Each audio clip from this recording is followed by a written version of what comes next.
네, 저희가 지난주 금요일부터 새롭게 마련을 했죠. 프리한 금요일에 한 주간의 투자자들이 관심을 가질 만한 이슈에 대해서 프리한 생각으로 프리하게 토크를 해보자. 삼프리 톡톡. 오늘은 리서치 센터의 월간 전망을 바탕으로 해서 5월에는 과연 우리가 웃을 수 있을까에 대해서 논의를 해보도록 하겠습니다. 오늘 특별히 윤창윤 센터장님께서 나오셨고요. 노동길 또 국내 주식 전략 팀장께서 지금 나와 계십니다. 제가 이제 세 가지를 당부를 드렸어요.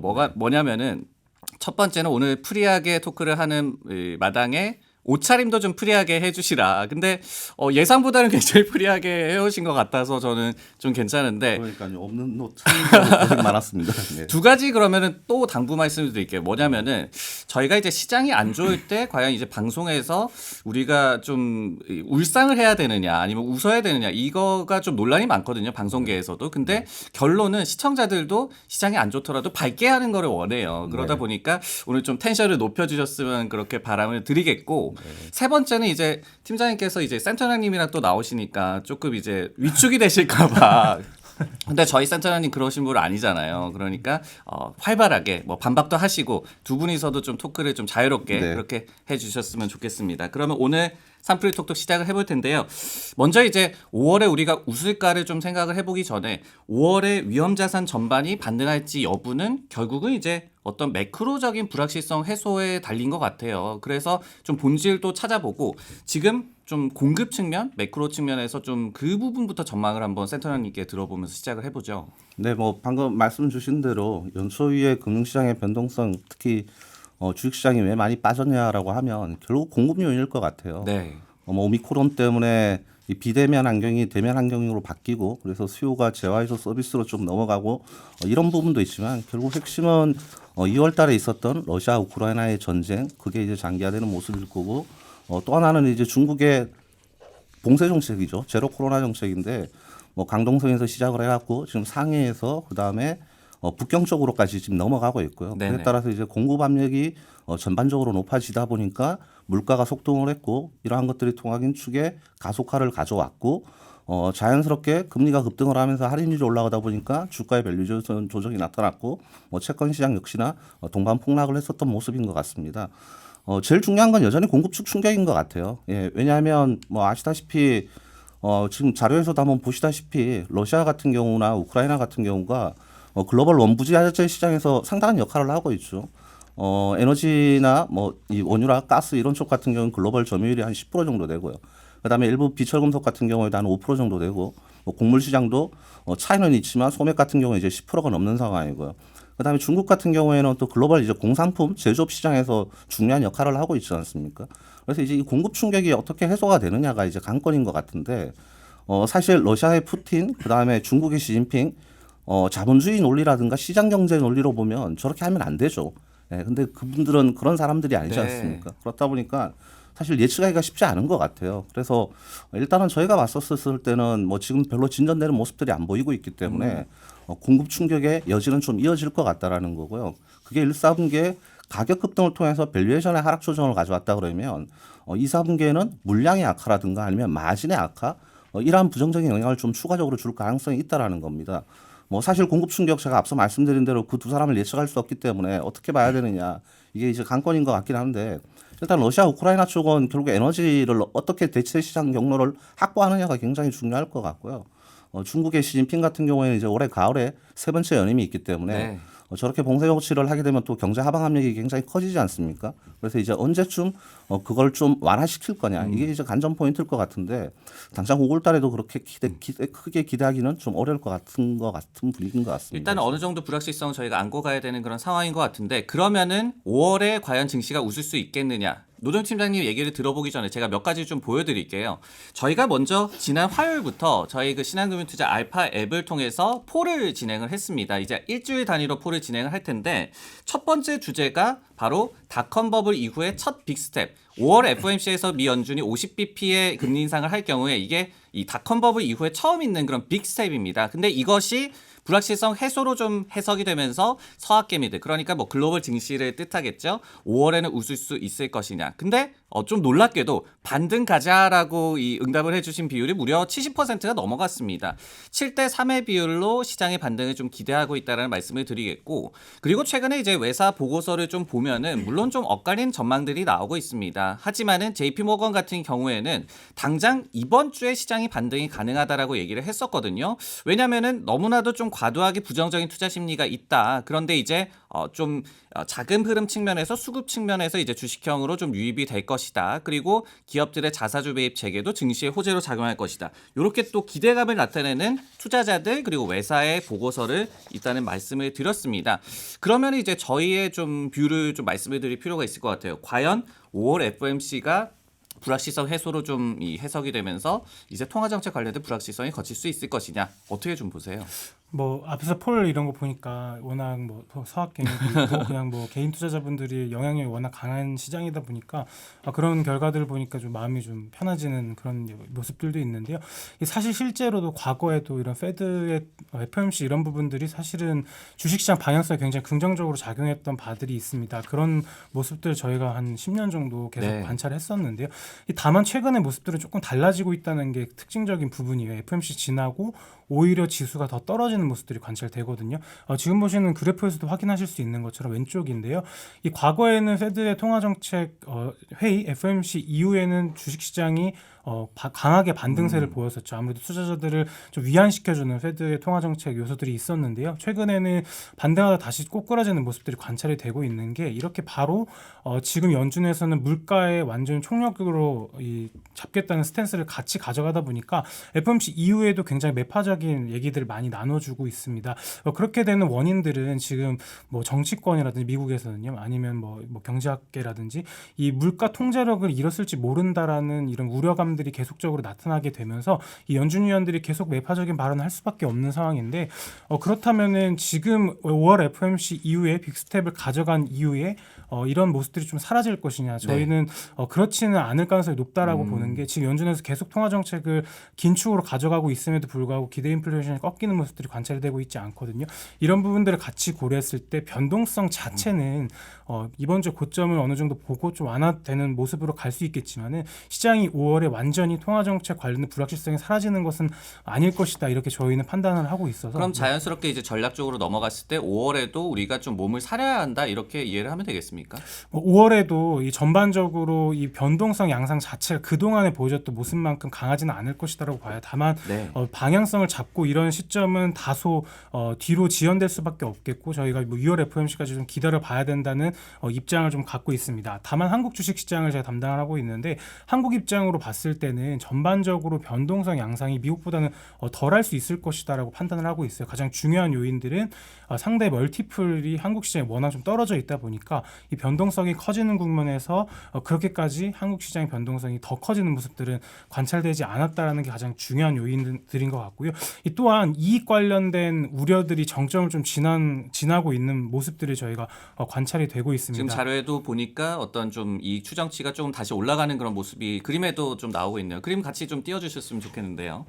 네, 이렇게 뭐 최근에 오른쪽 그래프에서 보실 수 있는 것처럼 이 주식 투자자들은 사실 미래이익에 되게 관심이 많거든요. 네, 근데 네. 미래이익과 과거 지나간 이익들을 비교해 봤을 때 오른쪽에서 그래프가 0 미만으로 떨어지는 모습들은 사실은 미래이익에 대한 기대감이 굉장히 극도로 약화됐다라는 것입니다. 대표적으로 뭐 2019년도 사례를 꼽을 수 있겠고 최근 사례들을 꼽을 수 있겠는데, 그동안 이익에 대한 이 그림이나 기대감이 워낙 극도로 좀 저하돼 있다가 최근에는 조금 올라온 모습들이 관찰되거든요. 이런 부분들을 같이 고려했을 때 결국 5월 주식시장이 전반적으로 방향성을 잡지 못할 수는 있겠습니다만은 변동성이나 극단적으로 조정 양상 보였던 부분들은 점차 좀 지나가고 있다, 이렇게 좀 힘을 실어주는 요인들인 것 같습니다. 지금 전체적인 컨셉이 지수 배팅보다는 5월에도 어떤 업종에서 기회를 찾자라는 그런 의미인데, 그러면은 저희가 기회를 찾는 측면은 아까 이제 공급 측면은 여전히 좀 불확실성이 남아 있는데 매크로 이 관점에서 수요 측면은 어떻게 본다면 좀 변화가 좀 감지가 되고, 어떻게 보면 여기서 또 기회를 좀 찾을 수 있지 않겠습니까? 수요 측면은 어떻게 보시나요? 그러니까 수요라는 게 결국 이제 가게하고 기업, 정부 이렇게 세 가지 사이드가 있지 네네. 않겠습니까? 일단은 가게 쪽 같은 경우에 이제 우리가 소비죠. 근데 데이터를 한번 띄워주시면 미국하고 한국 같은 경우에 민간 소비 왼쪽을 한번 보시면 미국은 보시다시피 코로나 때 이제 손실이 발생을 했었고, 영구적 손실이 발생했었고, 추세를 쭉 연장을 해보면 거의 이제 정상 추세를 회복을 했어요. 근데 이제 한국은 아직 그런 모습이 아니고요. 근데 이 소비라는 게 여러 가지가 있죠. 내구재 소비가 있고 내구재 우리가 이제 비싼 거죠 주로 IT 섹터라든가 자동차. 그다음에 비내구재. 네. 뭐 예를 들어서 식료품이라든가 에너지라든가 뭐 옷, 신발, 가방 이런 것들이겠죠. 그다음에 이제 서비스 소비가 있는데 보시다시피 내구재 소비는 미국이건 한국이건 공이 지난 2년 동안 괜찮았어요. 예, 비대면 환경 속에서 IT 세트라든가 뭐 노트북이라든가 태블릿 PC 이런 것들이 굉장히 많이 늘어났었고요. 반면에 뭐 서비스업은 사실은 막혔었기 때문에 굉장히 안 좋았었었죠. 근데 내구재는 일단은 수요가 좀 집중이 됐었기 때문에 좀 둔화될 가능성이 있다라고 보여지고 실제로 최근에 IT 세트 같은 경우는 작년 하반기부터 안 좋은 모습들이 관찰되고 있어요. 다만 이제 내구재 쪽에서 그나마 괜찮은 쪽은 자동차 쪽인 것 같습니다. 네. 예, 자동차 같은 경우에는 사실 코로나 이전 수준을 아직 회복을 못했고요. 수요가요. 그건 이제 글로벌리 공통된 현상이고요. 비내구재 쪽은 사실은 그건 가격 비탄력적입니다. 물론 최근에 이제 가격이 굉장히 많이 올라가고 있지만 뭐 식료품 안 먹고 살 수는 없지 않습니까? 예, 옷, 신발, 가방 안 살 수는 없으니까 저기는 결국 이제 가격 전가가 얼마나 잘 되느냐. 예, 그게 이제 업종의 키포인트지 않을까, 종목의 키포인트지 않을까라고 보여지고요. 서비스 같은 경우에는 분명히 올라올 겁니다. 뭐 실제로 한참 미달돼 있기 때문에. 근데 이것도 이제 종목별로, 섹터별로 좀 차별화는 있을 것 같다라고 좀 봐야 될 것 같습니다. 다음으로 이제 기업 쪽의 투자 수요를 한번 봅시다. 네. 그다음에 한번 넘겨보시면요. 네, 조금 더 한번 넘겨주시면. 일단은 투자 같은 경우에도 미국은 거의 정상 궤도 수준을 어느 정도 회복은 했어요. 근데 한국은 굉장히 지금 부진한 상황이죠. 근데 우리가 투자 당위적으로 해야 될 부분들은 있어요. 크게 세 가지죠. 첫 번째로는 4차 산업이라는 어떤 디지털 생태계 이런 투자는 계속적으로 해야 되는 상황이고요. 그다음에 두 번째로는 지금 에너지에 문제가 생겼기 때문에 뭐 하생 에너지 관련된 인프라도 해야 되죠. 유럽 같은 경우에는 재계약 터미널 대체 시장을 확보를 해야 되는 상황이고 또 하생 에너지가 이렇게 올라가니까 신재생 ESG 또 안 할 수도 없는 거죠. 예, 그리고 또 하나는 공급망 재구축이에요. 어찌됐건 지금 글로벌리 고립주의로 가고 있기 때문에 경제 블록화가 되고 있기 때문에 공급망 재구축도 해야 된다라는 겁니다. 그래서 당위적인 투자 수요는 여전히 있다라고 보여집니다. 근데 이제 문제는 뭐냐면 기업이 원가가 올라가고 있다라는 네. 거죠. 금리가 올라가고 있다라는 거죠. 그렇다 보니까는 투자의 기대가 계속적으로 좀 지연되고 있는 부분은 있는 것 같습니다. 그래서 결국은 안전 수요가 지금 무너진 상황은 아닌 것 같다. 예. 가계 쪽 같은 경우에는 일단은 내구재 쪽에서 자동차 수요가 있는 것 같고 그다음에 서비스 수요가 있는 것 같고 기업의 당위적인 투자 이유는 있는데 전반적으로 공급 요인들이 기업들의 투자를 좀 주저하게 만들고 있다라고 보여지고요. 뭐 정부 쪽은 약할 수밖에 없겠죠. 왜냐하면 정부가 지난 2년 동안 결국 가계에 계속적으로 이전 소득을 줬었기 때문에 정부 쪽은 재정 건전성이 많이 약화가 됐고 그렇다 보니까는 정부 쪽에서는 크게 기대할 건 없을 것 같습니다. 근데 어찌됐건 인프라는 또 정부가 해야 되는 부분이고요. 네. 뭐 중국의 인프라라든가 유럽의 인프라라든가 이런 수요들은 좀 남아 있다라고 보는 게 맞지 않을까 싶습니다. 지금 수요 관련해서 뭐 여러 가지 얘기를 해주셨는데 여기에서 그 저희의 섹터 전략과 좀 부합하는 부분이 좀 있을 것 같거든요. 좀 좀 접목을 시켜가지고 섹터 전략 좀 얘기를 해주세요. 예, 최근에 뭐 이런 뭐 재고나 이런 부분들을 같이 고려했을 때 전반적으로 이 한국에서는 크게 문제가 없는데 글로벌의 이 공급망 차질이 여전히 지속이 되다 보니까 중간재에 대해서는 계속적으로 재고가 좀 늘어나는 모습들이 관찰이 됩니다. 바로 네. 왼쪽이나 오른쪽 그래프 통해서 확인하실 수가 있는데요. 한국에서는 뭐 출하도 조금 최근에 좀 줄고 있고 그러다 보니 재고가 느는 상황들. 그래서 중간재 대표적인 한국의 반도체나 IT 같은 부분들은 사실은 조금 이런 모습들을 봤을 때는 현재 그렇게 좋은 상황은 아니다라고 보여져요. 말씀해주신 대로 자동차 같은 최종재 같은 경우들은 코로나19 국면에 수요가 여전히 좀 살아있고 반면에 출하도 되지 않은 부분들이 있기 때문에 그동안 쌓여 있었던 대기 수요가 굉장히 많거든요. 그런 부분들 같이 고려했을 때 대형주 내에서는 IT보다는 자동차가 더 우호적일 것 같고 IT 내에서는 최근에 이 공급망이 굉장히 많이 이동하고 있는 상황이기 때문에 대형주 세트보다는 또 중소형주 관련된 그리고 이 공급 관련된 이 소부장 종목들이 조금 더 나은 모습들을 보여줄 수 있을 것 같습니다. 또한 앞에서 이 서비스 수요가 회복된다는 말씀을 좀 해주셨는데요. 네. 그렇기 때문에 한국에서는 리오프닝 관련된 종목들도 긍정적일 수 있는데 다만 여기서 우선순위는 있을 것 같아요. 그 우선순위다라고 한다면 뭐 여행보다는 뭐 카지노가 좀 더 좋겠고 그리고 음식료 내에서도 뭐 주류라든지 뭐 이런 쪽이 조금 더 나은 모습들 그리고 화장품은 다소 열의에 있는 이런 리오프닝 내에서도 좀 차별화가 될 수 있을 것 같고요. 마지막으로는 저희가 방어주 위주의 좀 대응 전략을 그동안 말씀을 많이 드렸었는데 이 방어주 측면은 사실 변동성이 좀 덜한 부분들 이익의 신뢰성이 좀 문제가 될 때 이익에 대한 신뢰성이 높일 수 있다는 측면에서 방어주도 괜찮은 전략이 될 수 있다. 이렇게 세 가지를 저희 가져가고 있습니다. 방어주 관련해서 이제 외사 보고서 하나를 또 내용을 소개를 해드리자면은 모건 스탠리에서 최근에 경기 방어주도 이제 글로벌적으로는 비싸졌다라고 얘기를 했거든요. 이제 시장 전반에 물론 비관적으로 보고 있는 그런 전문가이긴 하지만은 방어주의 밸류에이션이 상승을 또 하면서 투자자들이 그러면은 기댈 곳이 점점 더 없어지고 있다. 그리고 어떤 경기 침체라든지 강력한 긴축에 대한 공포 이런 부분들이 증시의 추가 하락을 좀 불러일으킬 수 있다. 이렇게 좀 방어주도 어떻게 본다면 아니면 뭐 가치주라고 우리가 얘기하는 그런 전통적인 산업들 이런 부분이 오히려 좀 밸류에이션이 높아진 측면에 대해서는 어떻게 좀 보세요? 네, 실제로 뭐 미국도 마찬가지고요. 한국 시장도 그동안 방어주 일부 종목들의 그리고 업종들의 상승률이 있었기 때문에 뭐 거기에 대해서는 일부 동의하는 부분들도 있습니다. 또 최근에 저희가 뭐 방어주 컨셉으로 말씀드렸던 게 뭐 통신이라든지 아니면 음식료라든지 이런 부분들, 유틸리티까지 좀 말씀을 드렸었는데요.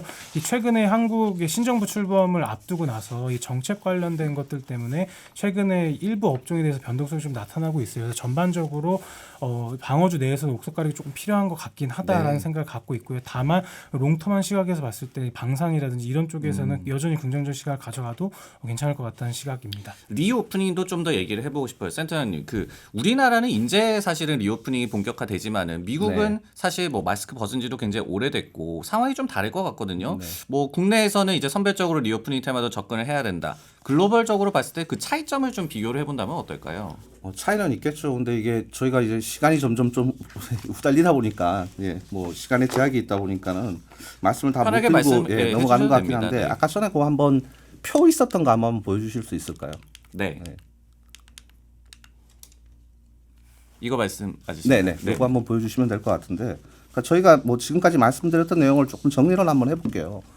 첫 번째로는 일단은 공급망 충격은 2, 4분기도 계속 될 것 같다라는 거고요. 근데 1, 4분기에 이제 공급망 충격 때문에 할인율이 올라서 주가의 밸류에이션 조정을 가져왔는데 2, 4분기에는 물량 악화라든가 마진 악화라는 추가 부담이 좀 남아 있다라는 거고, 할인율 때문에 주가가 빠졌는데 그럼 밸류에이션 콜을 할 정도의 시점이냐라는 건데, 미국 같은 경우가 지금 S&P가 18배고요. 12개월 PR이요. 그다음에 한국이 지금 PR이 한 10배 정도 됩니다. 네. 10배 정도 되는데 요때 금리 수준, 시장 금리 수준이 과거에 언제였었냐라고 한번 보면은 2018년에 그랬었어요. 미국이 그때 기준금리를 2.5까지 올렸었었죠. 그럴 때 미국의 10년물 금리는 3%를 거의 갔었었고요. 넘기도 했었었고, 그다음에 미국의 회사채 금리 같은 경우는 5%를 넘었었었고요. 지금이 기준금리는 그만큼은 아닌데 시장금리는 이미 거기까지 프라이싱을 했는 상황이죠. 근데 그때 미국의 PR이 얼마냐면 한 16배 정도 했었고요. 네. 한국이 8배대였었습니다. 그러면 지금 밸류에이션 콜을 할 수 있느냐? 조금 부담스럽죠. 물론 그때 대비 기업의 ROE가 좀 더 좋아졌고 기업의 건전성이 좋아졌는 부분, 이 부분은 있지만 주가가 많이 빠졌다. 그래서 밸류에이션 콜을 하자. 이런 시점은 조금 일러 보인다라는 겁니다. 그래서 저희가 고민을 많이 하고 있는데 수요 측면에서 좀 가보자라는 거죠. 살아있는 수요가 어디냐. 그렇게 해서 이제 섹터 전략으로 가자라고 하고 있는 거고요. 아까 전에 저희 노동길 팀장님이 말씀을 드렸지만은 일단은 대형주 쪽에서는 IT 세트는 수요가 이미 집중이 됐었기 때문에 좀 꺼질 수밖에 없다. 근데 자동차는 업사이드가 있을 것 같고 거기에 환율 효과도 있을 것 같다라는 거고요. IT 쪽은 중소형주 쪽을 좀 보자. 왜냐하면 결국 글로벌리 공급망을 재구축해야 되면은 일단은 공장부터 지어야 되지 않습니까? 그러다 보니까 장비나 소재, 부품 이런 쪽을 먼저 봐야 될 것 같다. 그래서 그런 쪽이 괜찮을 것 같다라고 좀 진단을 하고 있는 거고요. 비내구체 쪽하고 결국 서비스가 이제 방금 말씀하신 대로 리오프닝과 좀 리오프닝일 결부가 거예요. 되겠죠. 근데 비내구체 쪽은 아까 전에 말씀드린 대로 음식료나 이런 것들을 안 먹고 살 수는 없으니까 결국은 시장에서 바게닝 파워를 가지고 있고 원가를 판가로 바로바로 전가시킬 수 있는 업종들을 먼저 보자라는 거죠. 제가 보기에는 이 음식료 쪽 같은 경우에도 지금 리오프닝 때문에 일어나고 있는 어떤 주류나 아니면 가공식품 이런 쪽이 좀 더 낫지 않을까 싶어요. 최초에 있는 어떤 소재 전분 업체 이런 애들 같은 경우에는 네. 원가를 판가로 전가시키는데 조금 부담이 있기 때문에 그래서 이쪽이 좀 낫지 않을까라고 보고 있고, 서비스업 같은 경우에 뭐 미국도 많이 올랐는데 우리도 이제 리오프닝으로 가고 있는데 저희는 일단은 당장 여행까지는 아직은 뭐 가시적인 모습들이 안 관찰되고 있기 때문에 국내에서 좀 더 집중되고 있는 예를 들어서 카지노라든가 극장이라든가 이런 쪽을 좀 더 긍정적으로 바라보고 있고, 뒤쪽은 조금 뒤에 바라보자라는 입장입니다. 그런 식으로 생각을 하고 있고요. 다만 이제 실물하고 금융시장에서 괴리는 있을 것 같아요. 뭔 얘기냐면 사실 우리가 코로나 때 제일 많이 힘들었었던 게 자영업자들이지 않습니까? 우리나라 같은 경우는 네, 특히 한국 그랬죠. 같은 경우에는요. 그래서 그게 이제 경제 악화로 나타났었는데 당시에 사실 서비스 기업들은 그렇게 많이 실적이 깨지지는 않았어요. 네. 물론 일부 깨지기도 했지만요. 왜냐하면 플랫폼이라는 것들은 반사조회를 좀 입었었으니까요. 근데 이제 올라올 때 어디가 먼저 좋아지겠느냐? 결국 자영업자들이겠죠. 예, 근데 자영업자가 올라오게 되면 또 플랫폼 기업들은 오히려 또 실적이 좀 위축될 수도 있다라는 겁니다. 그래서 그런 것들도 좀 같이 봐야 될 거라는 거고요. 물론 미국은 다를 거예요. 미국은 대부분의 서비스 기업들도 상장 기업들이기 때문에 우리처럼 자영업자 비중이 높지 않기 때문에 그래서 그런 것들도 좀 봐야 된다라는 거고 투자와 관련해서는 저희는 산업재 아까 전에 당위적인 투자 수요는 있기 때문에 조선기계, 방산, 그다음에 건설업, 뭐 국내 주택 건설 정책이 좀 바뀔 것 같으니까 이쪽이 좀 나을 거라는 거고요. 소재 쪽은 철강하고 화학 종류가 있는데 철강이 좀 더 나을 거라고 보는 거죠. 왜냐하면 전방 산업인 자동차 좀 괜찮을 거라고 저희는 보고 있고 조선기계 쪽 좀 괜찮을 거라고 보고 있고 건설 쪽 좀 괜찮을 거라고 보고 있기 때문에 철강이 화학 종류보다는 나을 것 같다라고 보여지고 방어주는 크게 이제 통신, 유틸리티 뭐 이런 쪽이 있는데 한국은 유틸리티 같은 경우가 원가를 판가로 정가가 잘 안 되는 구조지 않습니까? 정부가 맡고 있다 보니까요. 반면에 이제 통신은 5G 관련된 다 깔아놨고 마케팅 비용 줄어들고 있고 배당도 올라가고 있고 이러다 보니까 이쪽이 좀 더 나을 것 같다라고 보여지고요. 뭐 플랫폼 쪽도 조금 고민이에요. 플랫폼 같은 경우에 대면으로 가게 되면 컨텐츠나 이런 쪽은 좀 위축될 수밖에 없기 때문에 그런 쪽은 좀 고민이다라고 저는 보고 있는 거예요. 그리고 이제 투자 같은 경우에도 뭐 4차 산업혁명 이런 이 시류는 또 따라야 되는 거니까 이런 부분 또 기대해 보자. 사실 이제 뭐 5월에 웃을 수 있을 것이냐 아니면 어느 섹터에 이제 집중할 것이냐 이런 부분은 좀 윤곽이 나온 것 같은데 이 마지막으로 노동희 팀장님께 여쭙고 싶습니다. 우리나라 시장이 그러면은 언제쯤 좀 명확한 방향성을 찾을 수 있을 것이냐 좀 기대를 해볼 만한 그런 시점이라든지 아니면 뭐 이벤트라든지 이런 부분을 좀 더 긴 시계를 갖고 전망을 해본다면 어떨까요? 그래도 뭐 주가를 뭐 밸류에이션 그리고 이익 관점에서 접근해 보면은 밸류에이션 앞에서 말씀드린 대로 통화 정책 긴축이 전개되는 국면에서 글로벌 시장들이 전부 다 조정을 받고 있고 한국과 같은 부분들 사실 밸류에이션 콜에 대해서는 아직까지는 그렇게 뭐 밸류에이션 낮은 편은 아니지만 그래도 굉장히 적정 수준까지는 지금 와 있는 상황인 것 같아요. 유동성이 워낙 많이 풀렸기 때문에 예전처럼 코스피가 뭐 9배, 뭐 8배대로 가는 그림들은 아직은 고려하고 있지 않기 때문에 밸류에이션에 대해서는 추가 조정 여력은 크지 않을 것이다라고 저희는 판단하고 있습니다. 결국에는 이 반대편에 있는 이익이 굉장히 중요한 상황일 텐데요. 그동안 지난해부터 계속적으로 말씀드렸던 부분들은 마진율이 좀 떨어지는 게 좀 우려스럽다. 그리고 전반적으로 이 글로벌 경기에 대한 모멘텀 자체가 좀 약화되다 보니까 거기서 수출이라든지 좀 실적이 조금 약화되지 않을까에 대한 우려감들이 있었는데 실제로 오른쪽에서 보시는 것처럼 사실 매출액이 굉장히 좋아지고 있거든요. 사실 이런 부분들은 뭐 내년도 이익에 대한 것을 좀 땡겨오는 부분들도 있겠지만은 어쨌거나 물가가 높아지는 국면에서 판가도 높아지고 그리고 환율 효과까지 발생이 되면서 사실 이익이 크게 훼손되지 않고 있는 모습들이 기대보다는 높게 나오고 있는 상황들이에요. 결국에 말씀해주신 거에 대해서 결론을 좀 말씀을 드리면 5월 시장, 6월 FOMC까지 좀 지켜봐야겠지만 그 이후부터는 전반적으로 시장이 방향성을 좀 잡아갈 수 있을 그림들이 좀 보인다. 이익 측면에서는 이런 그림들이 전반적으로 지수의 레벨업을 만들어줄 것 같지는 않지만 그런 부분들 사실 연말까지 좀 가봐야 되겠지만요.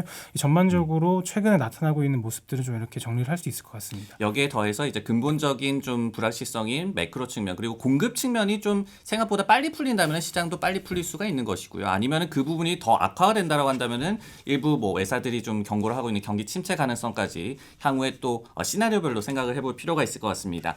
오늘 삼프리 톡톡은 저희 5월 시장 전망과 관련해서 여러 가지 얘기를 나눠봤습니다. 저희 심각한 금융시장 투대 신금투는 여기서 마무리를 하고요.